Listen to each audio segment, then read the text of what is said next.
Have you or a loved one been injured from a fall out of a coconut tree?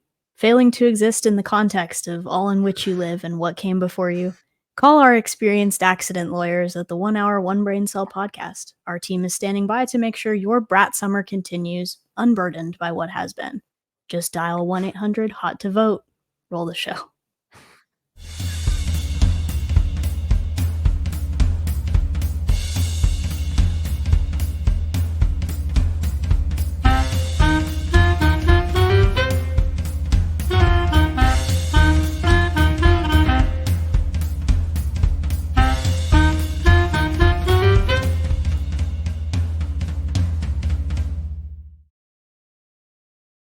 We have a structured settlement and we need cash now.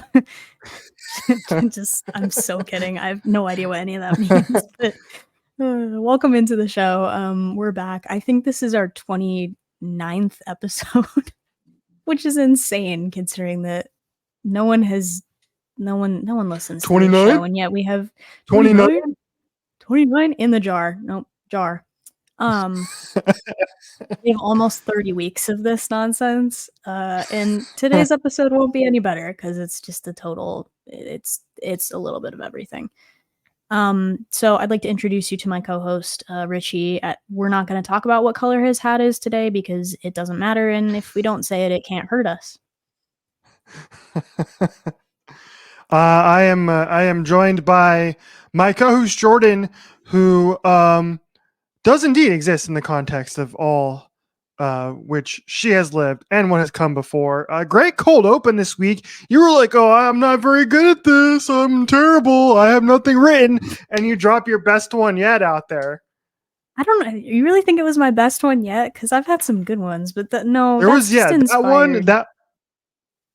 one was right up there, and then there was one that you did early on that was great too, in like the first 3 or 4 episodes. It was probably the Stefan one. I get inspired occasionally. Yeah. Yes. That was the one. Don't ask me what set that off, but it's probably the endless law billboards that I passed on my drive home. But anyway. Where do we even want to start this week? Because usually we have some semblance of order of the things that we talk about, but this week is out the window, fully out the window. Our general theme this week is Happy Olympics Week, everybody. That's true. Yeah, this will drop on the day of the opening ceremonies. Correct. So, yes. Let's talk about maybe not your one brain cell of the week, but the one brain cell collectively of the people that have been trying to contact you this week. Oh, yes. Oh my God. Okay, so we're going to kick off with this. I need this story. I need to open up my beverage first. Ooh, sugar-free. Yeah, He's worried about his health, ladies and gentlemen. Yes. We're health conscious, except we're downing this thing full of taurine and chemicals, but it'll be fine. Yes, that's true. But there's no sugar in it, so I feel good about it. Okay, it won't be the sugar that gets you. It won't. Yeah, right. Okay, so this, I don't even know when this was. When was this? This was it was just a couple days ago. Thursday. Yeah, this was Thursday. This was on Thursday evening. And I had nothing to do on Thursday evening, so I was like, I still have 2 episodes of my Warrior Nun rewatch to do, so I'm gonna finish up Warrior Nun. And I was like, okay, this is a pretty simple evening to go about watching Warrior Nun, albeit in a very sad way, having to relive the last episode. Oof, yeah. Mm-hmm. Yeah, still a gut punch. So I was in the middle of watching this program, and then all of a sudden I get a couple of what I believe to be a couple of phone calls that interrupted my viewing of the show, because I have my laptop, that can receive calls as well. And so a couple of these calls came in and it interrupted the show. I was like, man, this is stupid. This kind of sucks. Please stop calling me random spammers. But that was just the beginning of what was about to become an hour of my life that was pure and unadulterated hell. I texted you about this. You were burdened by what has been. Yes, I was burdened. And for about the next hour, I kid you not, I can't even count the number of calls I got, all from local 623 numbers that were trying to call me and spam me for money. Couple of them had left voicemails. Couple of them even texted me, for goodness sake. One was even a FaceTime call from a bunch of randos. Now, you may think, okay, well, that's fine, Richie. It's probably just, 2 or 3 calls. No, it wasn't. It was nonstop for an hour straight, dude. Look at this. Hold on. I want to make sure I don't have any other random people's numbers in here that I don't want in. But look Yeah, at all blast this somebody's red, phone bro. number. Look at Oh, hold on. Let me go. oh, Look at that. That was crazy. most were legit within the span of an hour. Look at No that. way.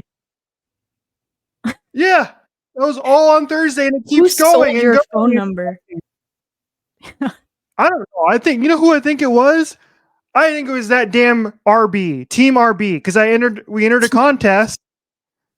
Yeah. We entered a contest to try and win tickets to a race. And I bet you it was those bastards. Well, I never got any spam calls, so maybe they just don't care about me, but it's fine. But yeah, for an hour straight, that was all I constantly, every 2 minutes. Some of them would call at the exact same time. And every time I I was like, texted stop you and calling. I was like, just start. The text that you sent me was too good. And you said, and I quote, if it keeps happening, I'm changing my number tomorrow and only telling you, Corey, and my family. And I said, okay, just start blocking them. And then you said, I'm trying in all caps, but I can't keep up. And the I'm trying was the part that really sent me because there was such a desperation about it. There wasn't even an apostrophe in the I'm, it was I am direct. It was like he was typing so fast he couldn't keep up because he was worried he was going to get interrupted by another spam call. Mhm. Oh man. It was ridiculous, bro. I don't want to wish it on anybody.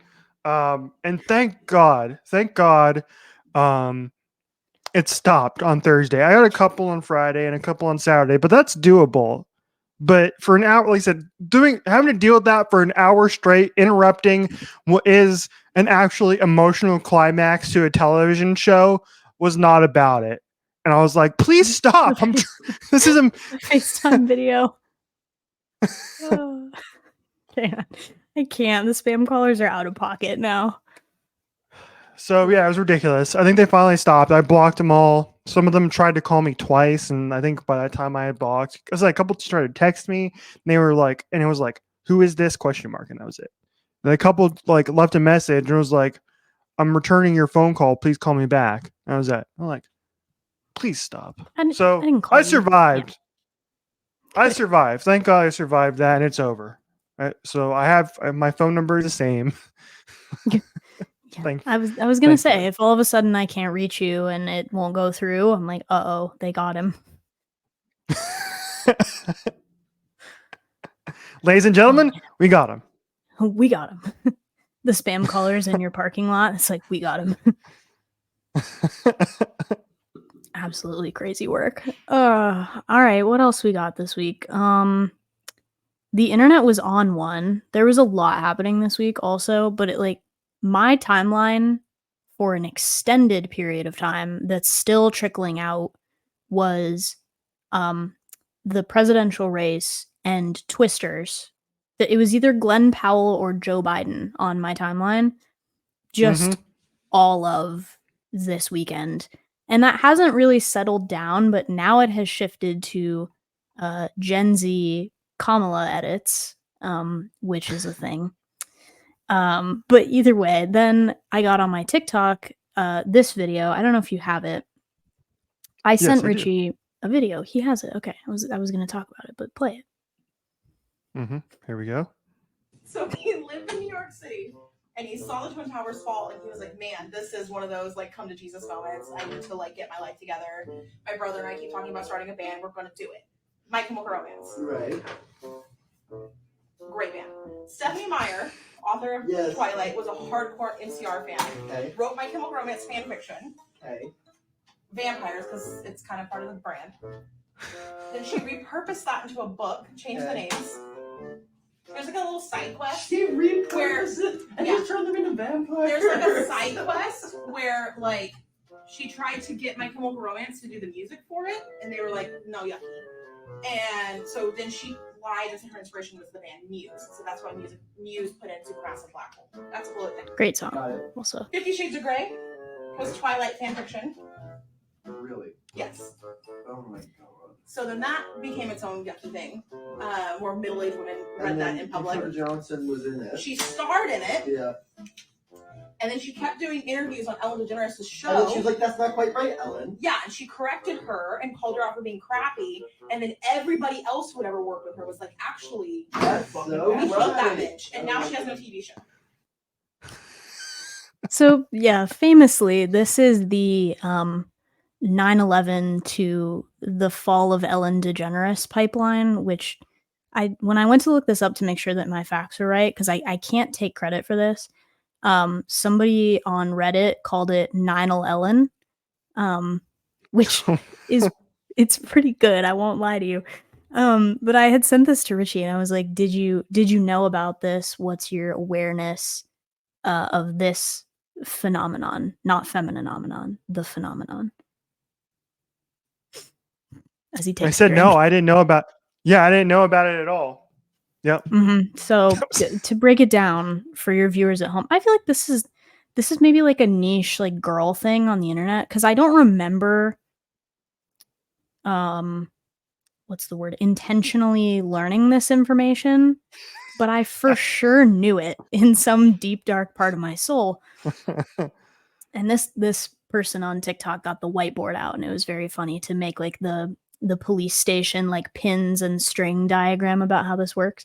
So in short, it is that Gerard, I think that's how you say it, not Gerard, right? It's Gerard Way. Gerard. Gerard. Okay, that there's something about that name that's throwing me off. Anyway, Gerard Way witnesses 9/11 occurring. Then that leads him to start the band My Chemical Romance. Again, as they said, great band. The foundation of our emo phase as children. Stephanie Meyer uses My Chemical Romance as inspiration to write the Twilight movies, the vampire movies, if you're sleeping under a rock. The Twilight Saga was then made into movies from the books. Again, My Chemical Romance is offered a spot on the soundtrack. They don't do it. And then they end up writing a song, which I don't think she mentioned, but it's called Vampire Money, which is kind of funny. But they write a song called Vampire Money. And eventually maybe this like spirals off, because I feel like you have a branch of that tree then, which is like My Chemical Romance breaks up, My Chemical Romance reunion tour. Like there's a sub branch of this that's indirectly connected, but either way, after the Twilight series goes into movies, the author of 50 Shades of Grey, which I could not tell you who that person is. I think it's a lady, but I don't know. Anyway, that person writes, it starts as Twilight fan fiction that becomes 50 Shades of Grey, because then it shifts away from vampires and becomes real people. It gets published. Then the 50 Shades of Grey movie comes out with Dakota Johnson. Dakota Johnson, famously star of Madam Web, and no other major movies. Obviously, that's the one that matters. And then also famously not afraid to call out talk show hosts, because she's done it to Jimmy Fallon, which is really funny, and I think that needs to be a lesson. There's one, she calls him out and is like, aren't you supposed to let people talk on this show? Because he just keeps talking over her while they're doing an interview. It's from a handful of years ago, which is true, because sometimes he needs to be brought down a peg. But either way, then she gets Ellen with the whole, yeah, that's not true, Ellen. You were invited to my birthday party. And then I feel like your eyes are either glazing over or you're reading about this simultaneously, both of which are funny. And then she gets her with that's not true, you were invited to my birthday party. And then that sort of starts to warp the public perception of Ellen DeGeneres being this like perfect, kind angel person, because people start coming forward and being like, actually, she wasn't really that nice to me either. And then that snowballs into territory we know today, which is no more Ellen show. So anyway, it's the craziest direct pipeline. Never would have connected our beloved Madam Web to My Chemical Romance, and definitely not 9/11. No, but it's true. It's the image of all those dominoes falling, that people like to post on Twitter. It's that. There's for sure one of those that exists out there, that the first big domino is 9/11 and then the little one is Ellen DeGeneres. But I love the internet. Learn something new every day, ladies and gentlemen. Yeah, it's probably not useful information, but like I said, I don't remember being imbued with that knowledge, but it did possess a part of my soul that I was. It's like, what is it? Reverse osmosis, that you just like accidentally absorb information without being aware that you're doing it. That was that. Let's talk about our age for a minute. I mean, we talked about My Chemical Romance, so we've already aged ourselves, but this is a tweet that was going around this week that I think you sent to me.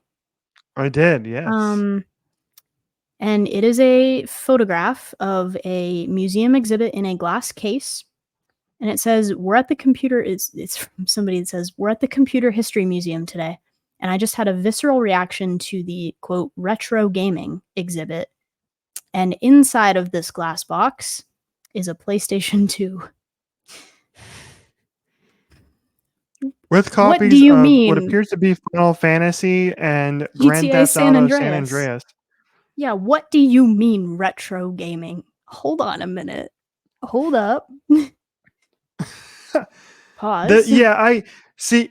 This used to be like when we were younger, this used to be us like going and looking at an N64, or not even N64, but like the original like Nintendo, like the Nintendo, or the or God, what was it? Well, Atari. And we'd be like, what the hell is that? So I wonder if today's children are doing the same thing and they're looking at this big ass PlayStation 2, which was massive and pretty heavy at the time. And they're like, what the hell is that? Today's kids have never seen an iPod, a first generation iPod Nano, or like, no, definitely not like a Walkman, other than maybe Guardians of the Galaxy. I had this console. I think it was my dad's, because that obviously, like, I wasn't old enough as a kid to buy my own console, but I remember playing video games with my dad when I was a kid on this PlayStation 2 that we still have in my parents' house, I think. And I had this until I bought an Xbox 360 in like middle school or something. Like, retro physically hurts. That physically hurts my soul. And now I understand what Tyler Joseph meant when he wrote Oldie Station. Yes, exactly.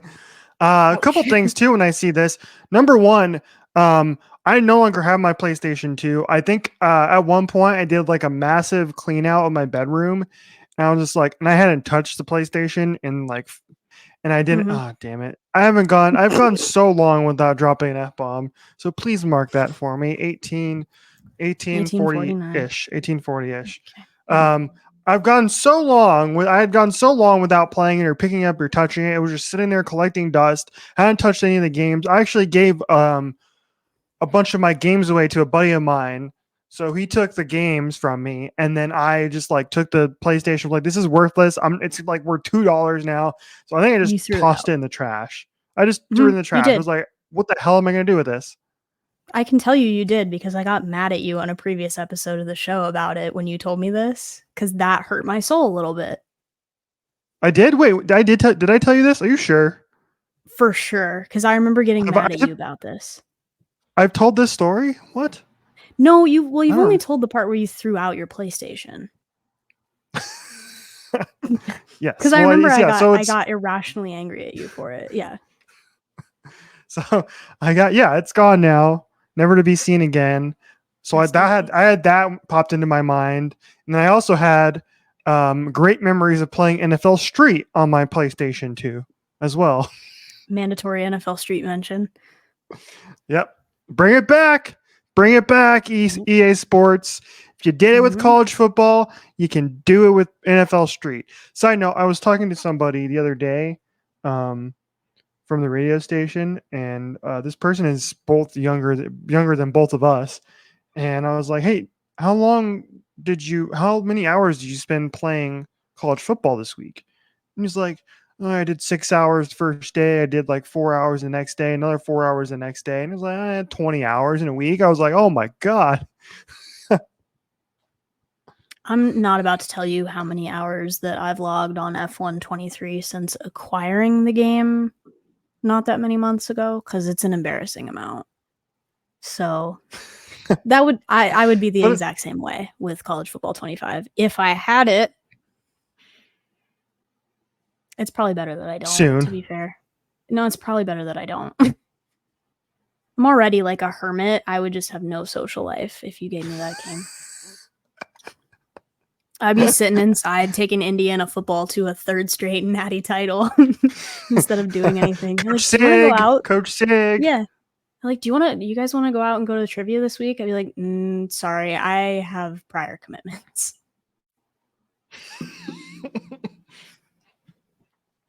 Crazy. That has been our nostalgia of the week, folks. It's true. Let's talk about every week we do a segment where every week we do a segment where both of us feel really old. So far we really have, and I don't think it's gonna get any better, so I'm gonna let you take the reins on this next point because I have not had firsthand experience with it.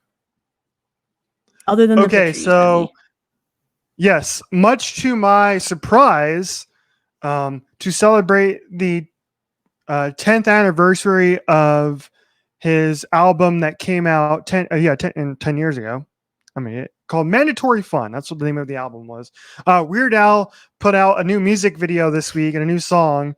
And he does this on every album that he's ever put out. And it's a polka compilation of a bunch of super popular songs. And so to celebrate the 10th anniversary of this album, he kind of went back through the last 10 years and did polka versions of a lot of popular songs. He did Billie Eilish, he did Taylor Swift, he did several others, and I sent you the screenshot of like the very end of the music video where it's a cartoon of Weird Al, Taylor Swift, and Billie Eilish. And I think Travis Kelce is Travis in there too? Yeah, Travis Kelce was in there too. Yeah, it's like, why is Billie Eilish playing an accordion? And when I sent that to you and you sent me your response back, I could feel like the visceral reaction that was just you shuddering, like, oh. Yeah, I'll see what this is. So they're all in Lederhosen, which is important to mention.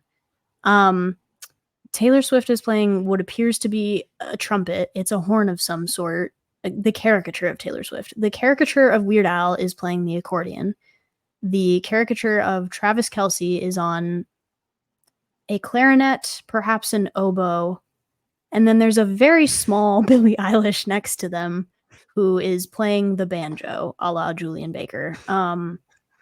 It's a very strange conglomeration of people, and like you said, I feel like I have a weird visceral reaction against caricatures. I don't like caricature artists. Like, that's a thing, you know, that people have them like at parties or weddings or like on the boardwalk or whatever. And I just know what they would draw first on me. I'm staying far away from them. There is no chance I walk out of that with normal sized ears if I hang out with a caricature artist. No chance. They're giving me the Obama treatment. This is what we're talking about. Yeah, it's a very scary looking Billie Eilish. Travis actually doesn't look that bad. I'll give him credit for that. Billie has possibly seen better days here, where she looks less like an evil witch, but you know, you do you, girl. It's literally just the artist is like, what's the most noticeable thing about Billie Eilish? Oh, that one time she had green hair. Yeah, no, that's true. It's very nondescript about most of the others, but then it's the green hair for Billie, because that could be anybody else if you slap different Right. hair on that. Yeah. That's crazy. Anyway, so this is my quick opportunity to explain my love for Weird Al. I've listened to him since I was like really really young, and so I have a deep love for Weird Al Yankovic for 25 years of my life. And so much so, in fact, that the very first concert I went to was a Weird Al concert with my mom when I was a teenager. That's fun. That's good trivia about you. Now you know. I know. I have the one. It pops into my head every so often, unprompted. But other than White and Nerdy, obviously, one of the only other Weird Al songs I know is it's the "I Want It That Way" parody that's like I bought on eBay, and he's just talking about all the Yes. weird stuff that you can buy on eBay.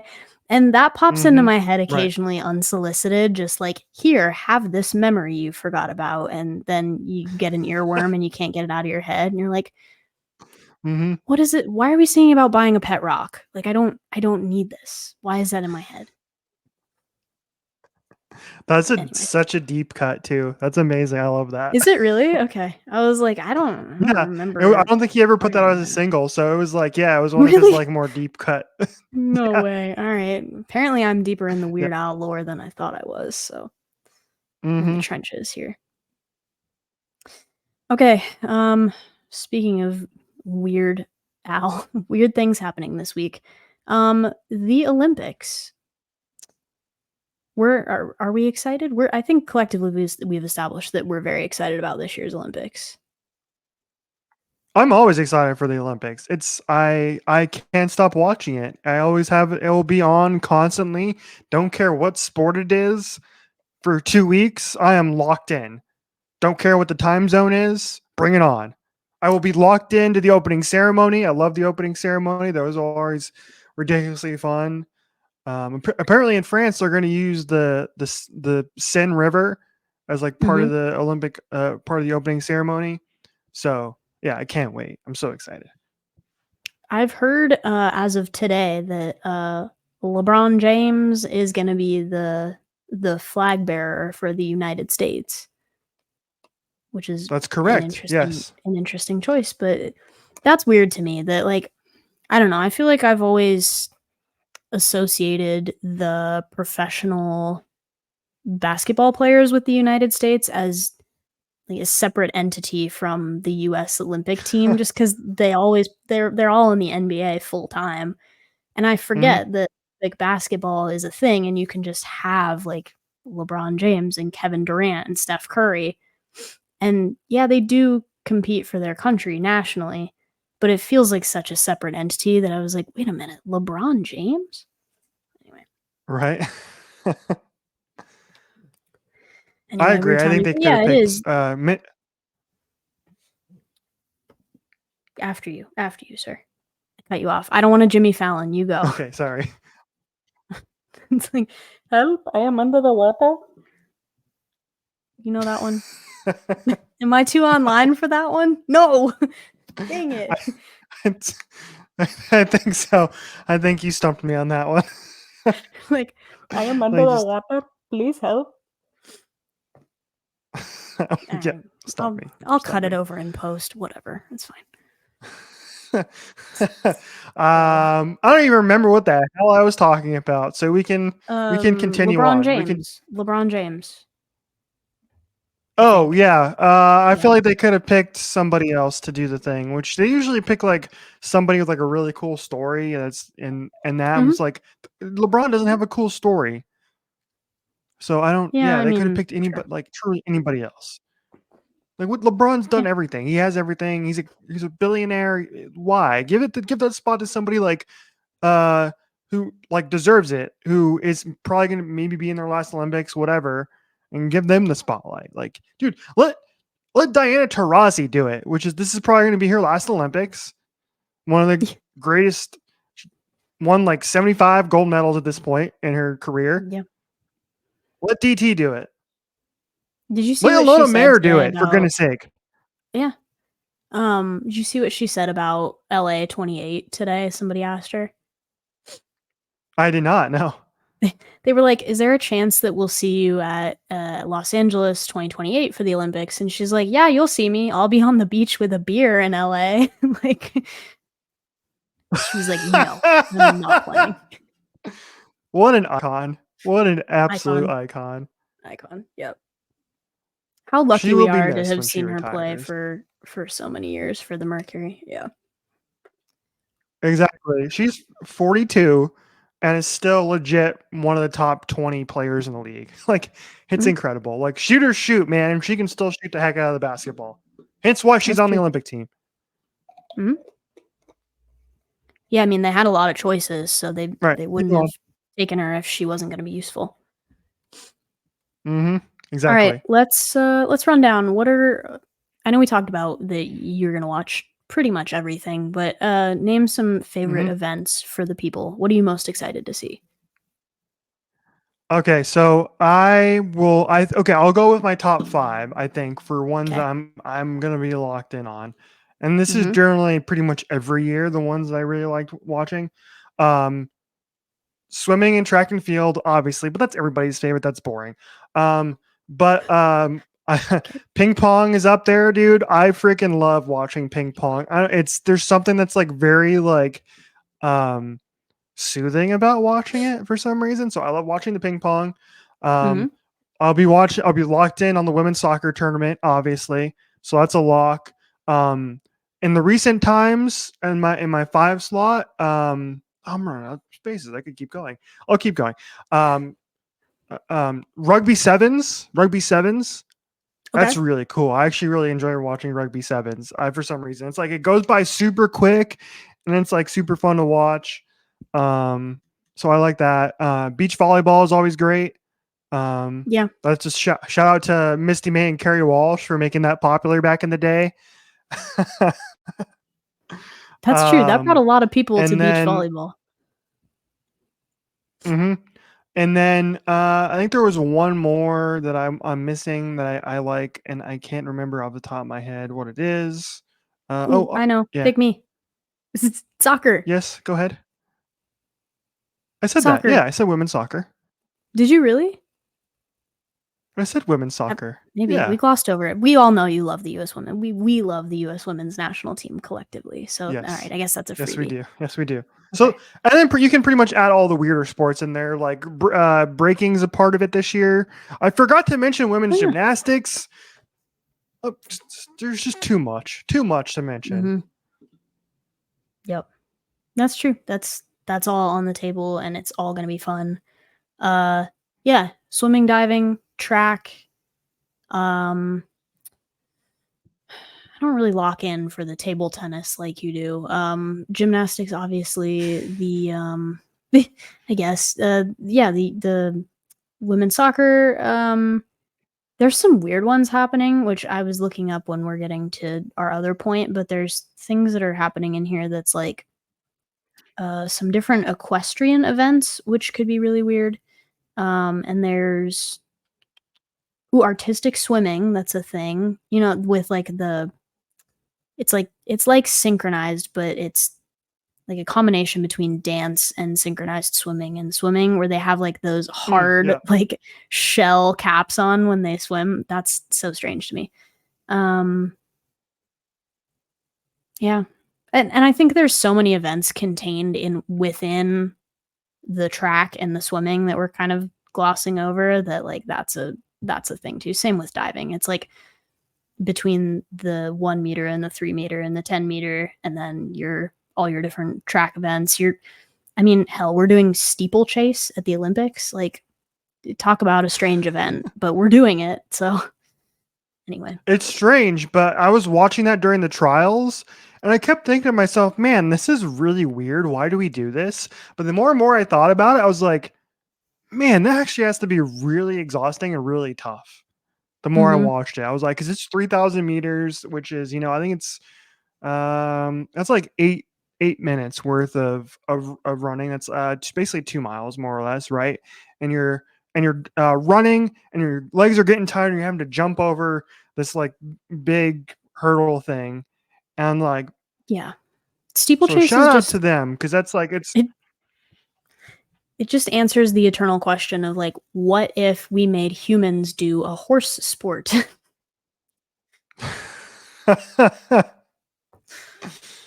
Anyway. Yep. Hey, As somebody who's we worked talked it, about yeah. hobby horse last week. Mm-hmm. That's true. It's the running in wet socks for me that's just not Mm-hmm. that's not gonna fly. And like, heaven forbid you fall in the pit, in the steeplechase pit, right? Like, one, you can really hurt yourself. Two, you just are wet then, and then you have to run while you're wet, and you're like, this is That's the thing I nightmare. don't understand is the water part of that. Well, if you don't, like, you can really hurt yourself. I think the water maybe helps lessen the impact slightly, or at least like with the force distribution of it. Hey, I don't know. I'm not an expert, but Sounds cool. I'm not a horse, so whatever. I don't know what I'm doing.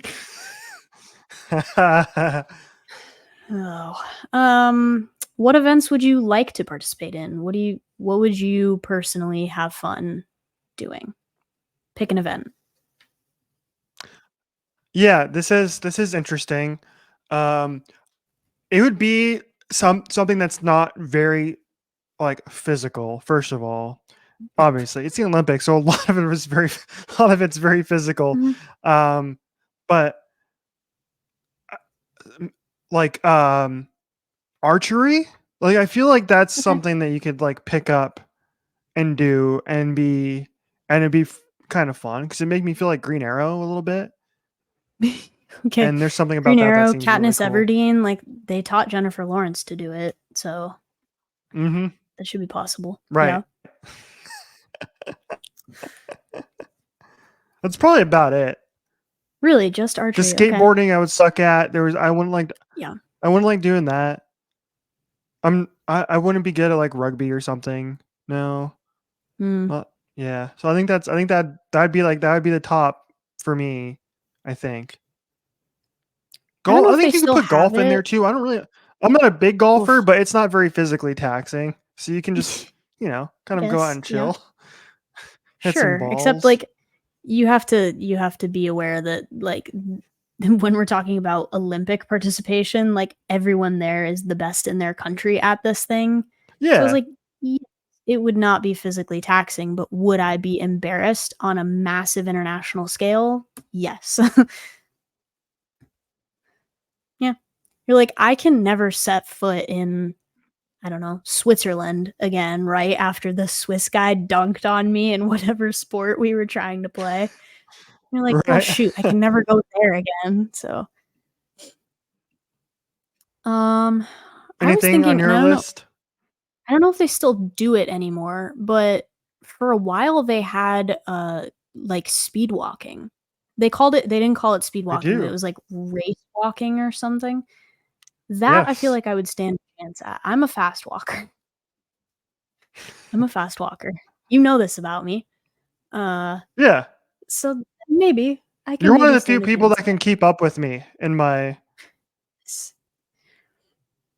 your long legs, yeah, your regular size legs. right. Right. Help. Oh god. Long legs mentioned. Okay. God. All right, but yeah, that'll be fun. We've got a lot of Olympic viewing on the docket coming up, so I'm sure we'll have future recap of that for everybody. Also, I did look it up. I looked up some of the schedules in terms of like when Mhm. things take place. And for the Right. most part, they're like, at least my time, they're like mid morning. So they're not like a lot of the finals and Oh championships girl. are in that Swimming like says 10 hi. a.m.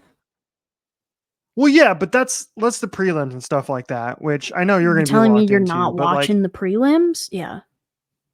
but the prelims for me, like, those are a lot earlier in the morning. So we'll Mhm. see. Maybe I'll still be awake. I doubt it. But like the finals, a lot of this stuff that takes place mid morning to afternoon, and I'll be locked in for Mhm. that. And then,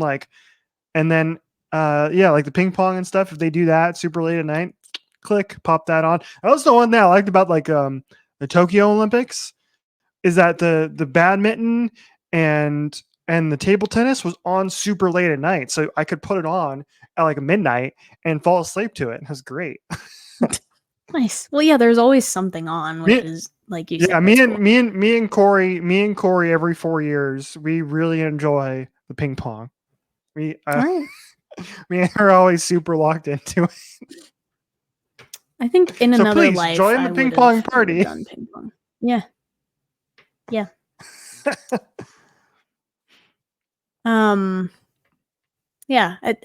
You said it, but I think the Olympics is always the thing that encourages at least half of the world to have a really messed up sleep schedule for like 2 weeks. So we'll see. Yes. Europe is going to be like, we're fine. This is all taking place at a normal time. But then everywhere else that's like Oceania over and then like us over in North America. And we're going to be like, North and South America. We're like, wait a minute. What about us? Because it is early in the morning. Mm-hmm. But Right. anyway. Although we'll get them back in 2028 when all of Europe then has to be on our schedule. So it's like, Right. all right, we'll Exactly. see you in 4 years. Yeah, set your alarm. Okay, this is the thing that we have saved because we're both angry for a lot of reasons about. But there was a Formula One race this week, and Richie and his team over at Speed Freaks did a really good job of covering some of this. So if you guys want to jump over there too for that coverage, that's fun. We're gonna redo it over here because why not? And we have like one listener, so I hope our one listener from Ireland really likes our Formula One recap because he keeps sticking around. So, you want to start this? Tell the people what happened as the motorsports expert. Hungary. Yes, the Hungarian Grand Prix, aka the McLaren botch job. Yeah. In a quick sentence. Okay, so this race was pretty terrible. The racing was not great. Not a lot of passing, hard track to pass on, not a lot of overtaking opportunities. So in most cases in Formula One, when that's the case, you got to create some drama, and we got so much drama in this Hungarian Grand Prix. So much drama. So as we predicted prior to the race, both of us said that Lando was going to botch this because he always does. He botches it every time. And I tried From to pole. before you were From like, pole. yes, Yeah. from pole. And I told you, it was like, we know this. McLaren and Lando botch it every time. They can't be trusted. They cannot be trusted. And lo and behold, what does Lando do? He botches the start. Piastri gets into P1 clean. Lando and Max go toe to toe, and Lando pushes Max off the course. I stand by that opinion. The stewards didn't do anything about it. Max should have kept that place, but I digress. Thank you. So thank you. Exactly. To me, it was just toe-to-toe racing, and there wasn't much else Max could do but go wide. And like you said in the text, like it looks like Max had the position before the corner, and he had Lando beat basically. But it's turn one. So, anyway, turn one is always yes. silly season on stuff, so you just have to get out of turn one alive most times. So anyway. Right. All because Lando botched it. Doesn't know what he's doing and starts. Okay, so yeah, he drove at like a 15-degree angle into Oscar too. Like you saw the overhead of them like lining up at the start, and he drove like straight up like at an angle. Like he was trying to get ahead of him for sure. I was like, "What are you, girl? What are you doing? Why are you going like that? That's not okay." Right. So Piastri leads pretty much the entire race, and up until the final stops of the race, in which case McLaren went full McLaren. And I still don't understand why they did this or why it made any sense for them to do this. Now, pretty much throughout the entirety of the race, what we learned is that the undercut, which is coming in first on a round of stops, is the way to go. And that's going to get you the track position you need to, gain some places. Right. Lewis did it on Max a couple times, and that's why Max was angry for the most part because Checo did Red it Bull on a botched that lot of the strategy field. too. Yeah. Yes, exactly. And he was able to get into the points because of it. Mhm. And so he didn't win driver of the day, which was silly. I don't know. Anyway. Yeah, P16 to P7 gets you driver of the day Yeah. any other day at any other track Right. where it's not a popularity contest, but yes. Mm-hmm. Exactly. And so yeah, we get into the last stops, and for whatever reason, McLaren decides to bring in Lando first instead of Oscar. Again, for the second straight week, for goodness sake, or for the second straight race, for goodness sake, right? Because remember, they did the same thing at Silverstone, and that probably cost Oscar Piastri that race as well, to be honest. Mhm. Because he stayed out too long. And In the rain. On yes. dry tires. Yeah. Yep. Yep. And so come back again this week. They cycle through the stops. And of course, Lando gets past Oscar after they cycle through. And pretty much immediately, if I'm not mistaken, almost immediately, McLaren came on the radio and said, give the place back. Right? Mhm. They said, we'd like to reestablish the order as quickly as possible. Right. And then now this engaged my rant from Speed Freaks last night. And I won't be able to imbue my sense of passion from the show as it was live, but I'm going to try and do it a little bit here and maybe try and do it in a little bit more. So I'm making a little bit more sense. I got too passionate yesterday, so I don't know if I even made any sense, but anyway, my entire point was that Lando Norris acted like he was already a world champion. And he's been doing this ever since McLaren has had the best car on the grid. And he's been acting like he's all things holy and mighty.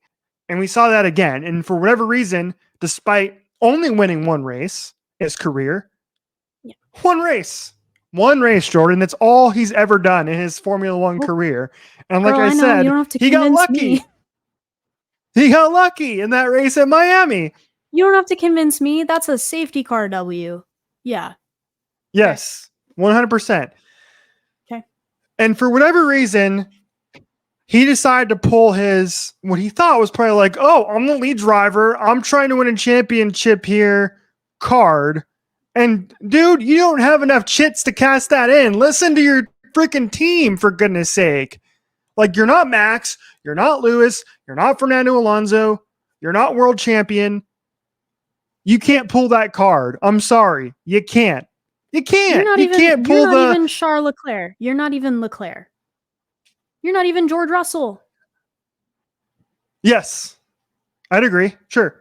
I mean, but yet he was acting like a jerk the entire time. He's driving a rocket ship this year, arguably, but like in terms of driver caliber and success, you're not even Valtteri Bottas. You're not even Bottas. He won more races at Mercedes than you did. It's fine. That's so true. Exactly. Yeah. And yeah, he decided to pull what's going on with my hair? Look at that. See that? Do you see that? Or am I still in 280p where you can't see that? Well, you're in 280p, but there's certainly a shadow happening there. Yeah, I got some stray hairs going on. Got a horn. Yeah, anyway. What's happening there? Hey, there we go. Oh, Jesus Christ, what the hell is going on? Bro, how does that even happen? Hold on.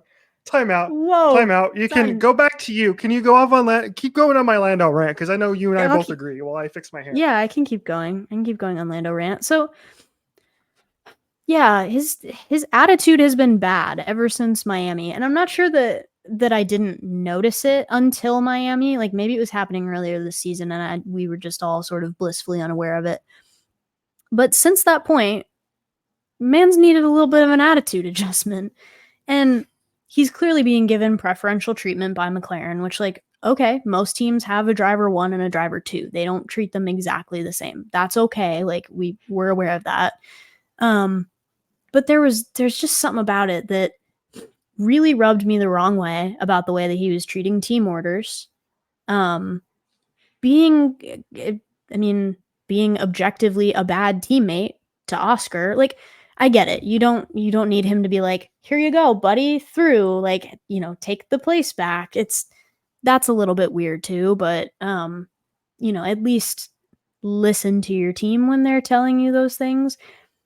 But I see a side of this argument now looking back on it like a day later where it really is a team issue because this never would have happened had you not let Lando undercut the race leader more than once. I think it happened twice. Right. So the whole situation could have been pretty easily avoidable if you had simply planned your strategy correctly for that. But on top of that, you didn't need to go be a jerk about, they were on the radio. They're like, it's here's the gap. You're pushing too hard. Like we need you to slow down. And he's like, well, tell him to catch up. And just some of the stuff on the radio was really irritating that in truth, it was the funniest one was when he was just sort of out for a Sunday drive and not responding. And they were like, Lando, radio check. He's like, yep, loud and clear. And then just kept doing what he was doing. They're like, we know you can hear us. Like, just acknowledge that you've heard this order and you're going to do something about it. So anyway, the whole thing was real weird. There was a frame at the end where, because they usually show the drivers that are going up on the podium at the end of the race, and it was Nico Rosberg interviewing Lewis in the background. And then you had Lando and Oscar in the foreground, and it was like, oh no, Brosades. And the cool down room was a super weird environment, if you want to talk about that. It was the whole thing was so awkward. It was like, Community when he walks in holding the boxes of pizza and everything's on fire. It was like that was Lewis walking into the cool down room with like no knowledge of the McLaren Civil War. He had no idea what was happening. Yeah, and he was like, wow, why is the tension like this in this room right now? Yeah, and then Lewis like actually gives Lando a compliment, like, hey, you guys are really fast. And then Lando's like, blah blah blah. Well, you did the same thing years ago. I'm like, oh my god. And then he threw his, like you said, you had a fast I didn't see this at first, but and then like he threw the podium hat like on the ground, which I didn't notice until you told me about that earlier today. And like, you're just throwing a tantrum, man. And it's just like, dude, if you want to be a world champion, you don't act like that, right? You haven't earned it yet. I get it. Like if you are if you really want to be a world champion, you got to earn it. Then you can maybe act like a child because you kind of have earned it, right? Like Max even got called out on the radio by GP as being childish. But you know what? He's a world champion, so his expectations are so much higher than everybody else's, than most people on the grid, that like that you can understand it from Max's perspective because he's a world champion. He expects things to be better. I've also seen some breakdown on Twitter, and I hadn't thought about this, but this is a point that you put in the show doc. It was like, should we really have this much access to the team radios? It's very fun. It makes for a great experience when you're at home. It makes for icy dread and fear when there's like a caution on the screen and then you see your driver's radio pop up on the right, because this happened in qualifying when Checo went into the wall, but it was like caution sector 2 and then it popped up Verstappen radio and I was like, oh my god, please no. It was Checo, but it was very scary. And it's great for the viewing experience at home, but I think sometimes it can get taken out of context. And some people were saying that maybe what GP was referring to when he was saying, like, we're not talking about this over the radio, like it's childish, is that maybe he was referring to other teams complaining on the radio and, asking for penalties or whatever it may be, that like it could have been a different scenario where he wasn't necessarily calling out Max directly, but was being like, the environment over here on the pit wall and on the team radios is being childish right now. So we're not gonna talk about it. And it's one thing to have, I get it. I'm not actively sitting in a race car trying to drive it at 200 kilometers an hour. So my adrenaline is not through the roof. So I'm going to be very clear-headed about trying to process all this information and not doing it at high speed while I'm operating a rocket ship, essentially. So it's a very different perspective out of the car versus in it. But the out of the car attitude from several drivers needs to be better. Oscar's out of car attitude was great, and I genuinely felt bad for that guy because he should have been Me too. thrilled. It Mhm. was his first win in Formula One, and now the whole thing is kind of sour because he had to get it handed back to him because his team bottled the strategy on him. He wasn't able to celebrate. Yeah, I mentioned on Speed Freaks too, couldn't. where it was just everything was just unfair to him, Yeah, and he was he wasn't able to celebrate on the apologizing. radio. He was Yeah, apologizing on his radio. He's like, "I'm sorry, we made that more painful than it needed to be." You're like, you just won your very first race as a Formula One driver in your second season in Formula One.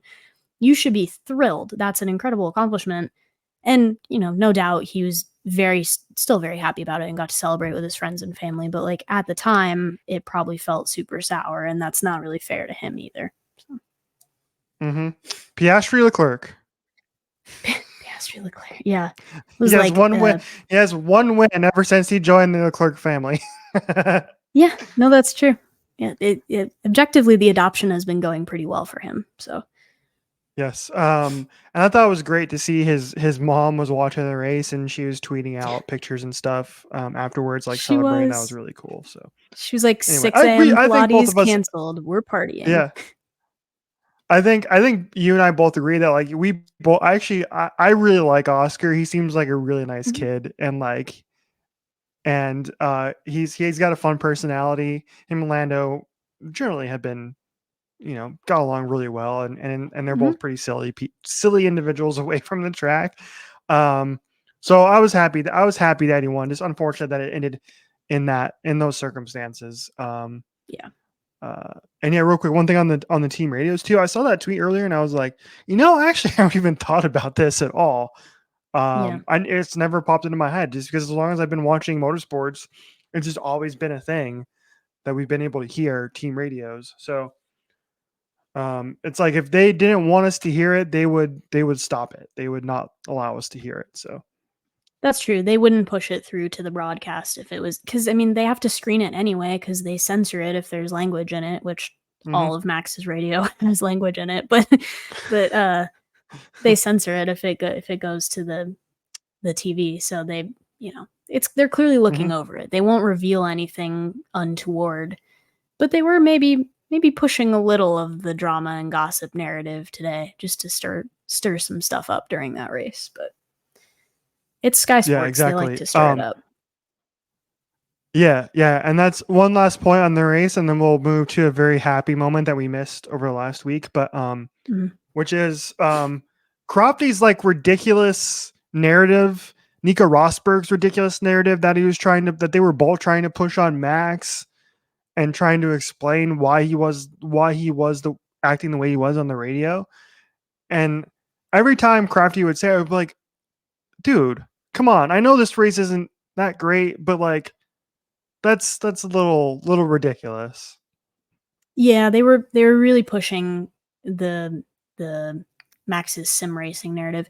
Anybody that knows a lot about Max knows that the man treats Formula One like it's his hobby and iRacing like it's his actual job. Like he gets home from the track and loves to go on iRacing and sim race like Richie and I do. But he loves sim racing. So this weekend was the 24 hours of Spa. And what was the other one? It was 24 hours of Nürburgring, right? Was the last one? Nürburgring. Mm-hmm. Yeah. So they do, if you know 24-hour Le Mans, it's the same thing, but it's just virtual. So they race a track for 24 hours. Max has a team of a couple of people. He owns Team Redline, which is a sim racing group.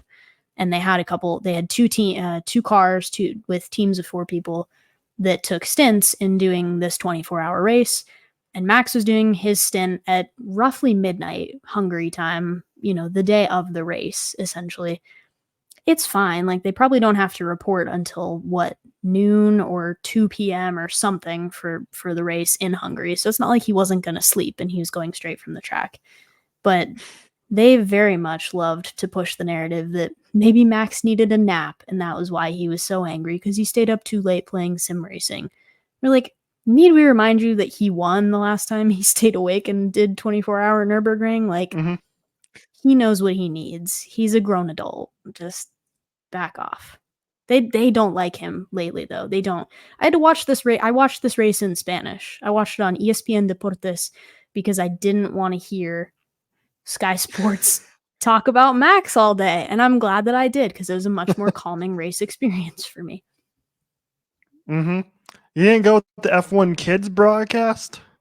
No, that's too far. That's like watching the Super Bowl hosted by SpongeBob and Patrick. No, thank you. I'm good.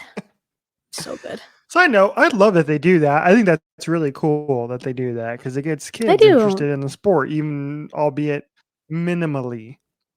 Yeah, but it's fun And for that's how the you grow a kids. sport, which is great. Like, Yeah. yeah, it's something that we talked about in Speed Freaks too, because we brought it up a while ago because of the I think it was like an NFL game or something, and they did like the Disney whatever, and they did like a kids broadcast, and we brought it up. It was They like, did a hockey that's game how like you that get this year kids. too. Yeah. Yeah. That's how you get It's cool. kids maybe to try and sit down and watch a game. That's how you grow. And we were like, well, the motorsport should do that too, right? And like NASCAR, IndyCar should try and do that. Mhm. And that's, you can start growing your base like that. But anyway, digress. We have one more thing to talk about. We have one more. Oh yeah, we do. One more thing. This is probably the most important point of the week, actually. As we know, 7-time world champion Sir Lewis Hamilton, pardon me. His bulldog Roscoe. We love Roscoe. And Roscoe just met well, he's actually not the newest paddock pet now, but one of the newest paddock pets, which is Leclerc's puppy Leo. Leo Leclerc Saint-Mlou, I want to say. He has a Monegasque name. This dog is rich. But Leo and Roscoe finally met, and these two are going to be teammates next year. And that's going to be a really fun dog-filled environment, I think, down at the Ferrari garage. But yep, there they are. Leo Look looks at that. This was so my favorite. little. That one is my favorite. Yes, he does. Where I think they've decided that they're trying to make him ride Roscoe like a horse, like a steed. And the guys are just giggling while these dogs, run around and play with each other. And Roscoe is such an old man about it. It's like, I'm not doing this. And Leo has the zoomies. Mm-hmm. It is so fun. Yeah. So I love this. This is the content we were waiting for. Yes, this was like we were waiting this for months, and we finally got it. So yeah, I'm ever excited for them to ever be since teammates next Leclerc year. got a dog, they were like, please bring him to meet Roscoe. Yeah. Right. Yeah, we'll see. If Ferrari can get their car figured out, it could be a really intimidating lineup, but they don't have it this year. They were there for a minute, but they just don't have it this year. For what it's worth, I don't know if Red Bull has it either, but we'll see. A lot of time left in the season. There's 24 races this year, longest in history, and so we're only about halfway through the season. So yeah, we're almost to the summer break, which I think everybody needs. Everybody needs the summer break. I want y'all to separate and don't play paddle with each other. Just go do your own things and don't be mad at each other when you come back. Okay, thanks. Max is going to be sim racing. We know. Oh, for sure. Yeah. Yeah, he'll be sim racing at home with his cats, just having the best time. Yeah. Right. All right. Anything else you'd like to mention? I will say this season's kind of just real quick. I will say this season's almost in a way reminds me a little bit of 2021 in a way, because 2021 was similar in that Red Bull really kind of jumped, if I remember correctly, Red Bull jumped out ahead for about the first half of the season. And then the second half of the season, that's when Lewis started to make his run the second half of the season. And then it was neck and neck for the rest of the year. And if you look at like the points over the last 4 or 5 races where McLaren has really stepped up and Mercedes has really stepped up, like McLaren and Mercedes, if they keep this up, they can really be neck and neck for both the constructors and the drivers, in Lando's case as well. So we're headed in that direction. But but it's a long season, so we'll see if Red Bull can get turned around, right the ship a little bit. It would help if Checo drives like he did at Hungary and starts to get some points up on the board again and doesn't keep wrecking race cars, et cetera, because he's on the hot seat. So Mm-hmm. Also worth mentioning, I saw this. Our boy Logan Sargent had the second fastest lap of the race at the Hungaroring. Unnoticed, but he was second ahead of Max. Yeah, Logan drove a faster lap than Max in the absolute tin can on wheels that is the Williams. So well done, Logan. What's a kilometer? Well done. Good job, Logan. Yeah. Good job, Logan. There's another tweet I saw where there was the possibility of Esteban Ocon moving from Alpine like mid-season, taking over the Williams seat, and then they were like, "Oh, Ocon is too tall to fit in the car." Mm-hmm. I saw that too. It was like the driver lineup at Haas next year is just going to be giants between Ollie and Esteban if Esteban goes to Haas. That's the rumor. Ocon's not even that tall. No, but like he's Yuki like is a Formula One driver. He's 6'1". Yeah, that's so true.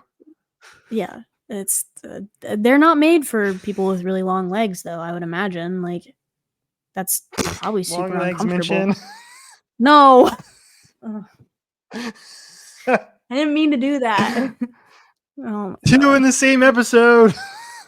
Get me away from this movie. I don't want to talk about it anymore. Regular size legs. I didn't watch any movies this week, so we don't have time for a Letterboxd segment. Neither did I. I do want to go see Twisters, and I do want to go see Long Legs. So maybe after we hang up here and we get in our session of F123, I'll go see Twisters, which I meant to do the other day, and then it was like 10:30, and I was like, this is too late. I just stayed home. Yeah, you told me that. You're like, should I go see Twisters? And I looked at my phone, and it was like, I don't know, 10 p.m. Like here. Like what showing are you going to? They have those? Anyway, yeah. Do not be the only person at the 10 o'clock showing because the movie theater employees hate that. Speaking from personal experience, we hated that. It's like, we have to stay open for you, for one person. It's like, ugh. Yeah, but here's the thing. I don't eat or drink anything, so they don't have anything to clean. That's true. But they don't know that when you walk in. Mm-hmm. Anyway. Okay, so what you're telling me is I shouldn't go to the 10:30. No, I'm telling you can go, but just don't be the only guy at the 10:30 showing of Twisters on a random Monday. There's somebody else in there with you, sure. Go for it, yeah. Otherwise, we get to close like, I don't know, 15 minutes after the last movie of the day starts, and if there aren't any showings for the last one, then you just like, goodbye. Right. Yeah. So anyway, the industry secrets, but okay. As usual, we are over time by about 10 minutes. Tracks for us. We have one more Formula One race. This weekend, next weekend. We have one more before the summer break, but yes, we do. Not exactly sure when it is. You will hear from that about that from us. You will hear about the Olympics from us. Continuing coverage. We'll have more in store for you, kind of just in general, as we do. Thanks for listening. If you've been around for a while for one of our 29 episodes now, we appreciate you. And our one 29? Irish listener, we appreciate you. 29 in the jar, Schmidt. You can follow us at OHOBC Pod on all the socials, where we mostly just doom post coconut memes probably, but it's fun. So join us over there. All right. Until next time, we appreciate you all. Goodbye.